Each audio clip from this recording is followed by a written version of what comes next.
હવે એક્ઝામ્પલ 1.3 ઉષ્મા અથવા ઉર્જાનો એકમ કેલરી છે તે લગભગ 4.2 જૂલ બરાબર છે, જ્યાં 1 જૂલ બરાબર 1 kilogram metre square second minus 2.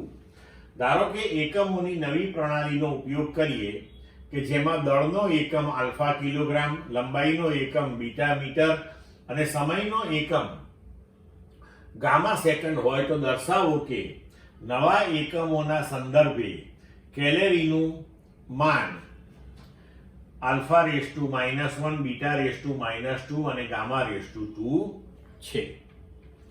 હવે જુઓ કે ઉર્જાનો એકમ આપણને આપ્યો છે જૂલ, એટલે કે કિલોગ્રામ મીટર સ્ક્વેર સેકન્ડ -2. તેનું પારિમાણિક સૂત્ર થશે m1L2 T⁻². હવે આપેલી એકમ પદ્ધતિની અંદર મૂલ્ય જે છે એ 4.2 જૂલ અથવા તો 1 કેલરી છે.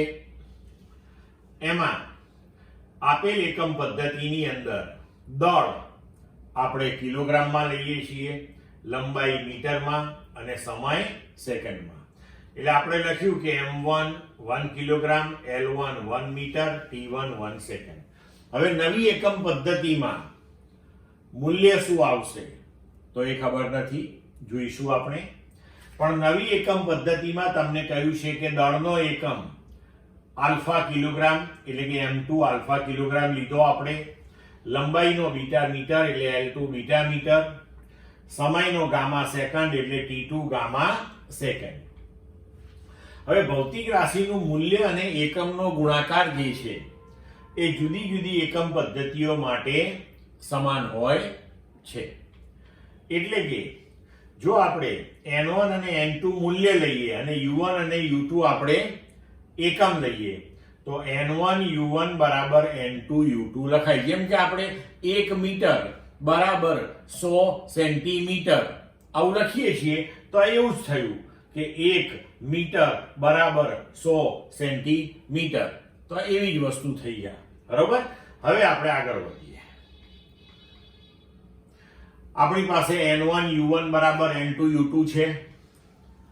તો n1 u1 તો m1 race to a, L1 race to b, T1 race to c. બંને બાજુએ જે આપણા એકમો છે તેને આનુષંગિક પારિમાણિક સૂત્ર જો આપણે લખીએ તો પરિમાણો બંને બાજુએ સમાન થવાના છે.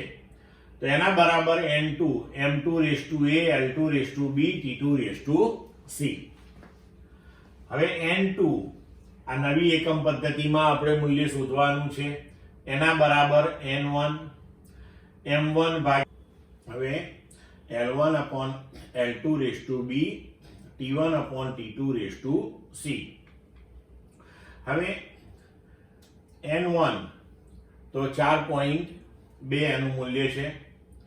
m1 આપણે 1 કિલોગ્રામ લેવાનું છે.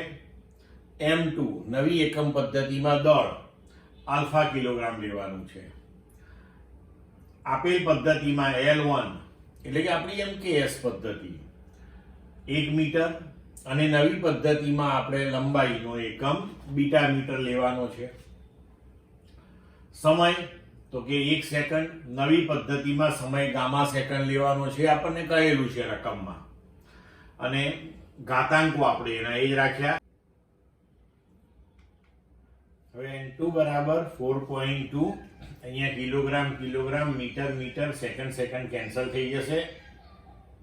તો 1 alpha raise to a, 1 beta raise to b, 1 gamma raise to c થશે.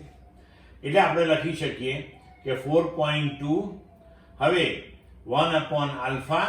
હવે અહીંયા ઘાતાંકો જે છે એ આપણે જે પારિમાણિક સૂત્ર તૈયાર કર્યું તેને આનુષંગિક 1, 2 અને -2 છે.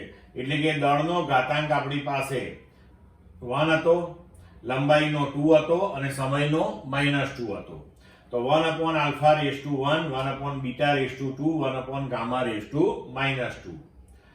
તો હવે આપણે આને લખી શકીએ કે 4.2 અહીંયા આલ્ફા રેસ ટુ 1 એને ઉપર લઈ જઈએ તો આલ્ફા રેસ ટુ -1 અહીંયા બીટા રેસ ટુ 2 એને ઉપર લખીએ તો બીટા રેસ ટુ -2, અહીંયા ગામા રેસ ટુ -2, તો એને આપણે ઉપર લખીએ તો ગામા રેસ ટુ 2.